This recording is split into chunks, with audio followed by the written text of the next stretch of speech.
Schizophrenia. What was it really? That's what I wondered reading this book the whole time. Stella Maris by Cormac McCarthy is the continuation on of The Passenger, and it follows, in the first book, you have more of a focus on Bobby, who is the brother of this girl, Alicia, and she's in the first book a bit, but this book solely focuses on the sister, the fact that she's diagnosed with paranoid schizophrenia, and it follows the conversations of her with her doctor and just getting into further of her life and her thoughts, just how her mind works, and all these conversations that they had that were so deep and thought-provoking. This book could be read as a standalone by itself. I don't think you would even need to read the first book. It's a lot shorter, and it wasn't in any way confusing as how I found the first book, just because everything was kind of like a weird blurriness that slowly came into focus as you read the book. But this one was just really great. It just gets into it right away, and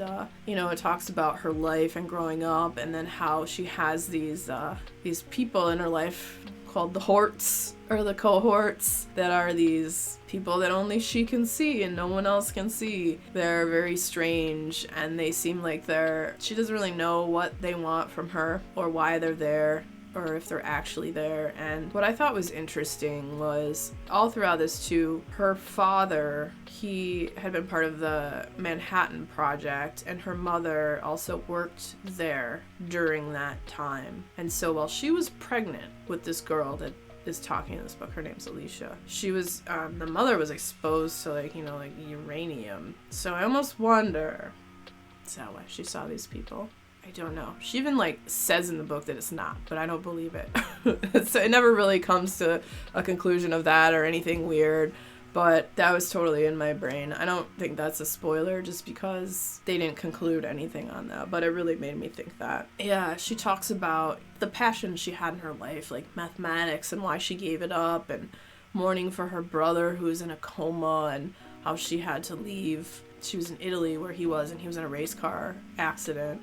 And they wanted her to pull the plug, and she didn't want to do it, so she left the country and left him there in the coma, and she's kind of mourning that. And just they have all these conversations that are so fascinating and deep and thought-provoking that when was the last time you had a really deep thought-provoking conversation? Some of the stuff in this book just is really, really heartfelt and fantastic, and just wild and weird, very sad and eloquent. I don't know. And then they also talk about one of their other family members was kind of crazy. They have a crazy uncle, and he liked to he had a weird habit, and he likes to poop in odd and difficult to find places. One time he pooped in the light fixture in the kitchen somehow. We don't know how he did it. A lot of it too is the focus on what is reality. Is reality? Is it kind of like The Matrix? They don't really say or compare it to The Matrix, but just a look at that, which was quite fascinating, questioning your reality. Which reality is real?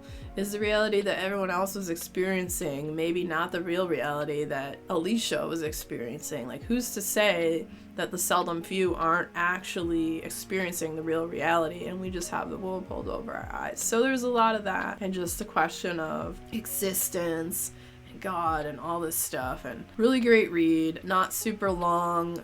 It just had some really great thought-provoking stuff that, if you like Cormac McCarthy, absolutely fantastic read. I would highly recommend it. So if you had fun hanging out today, hit that subscribe button, come back, see me again, and we'll talk about more bookish things and weird stuff.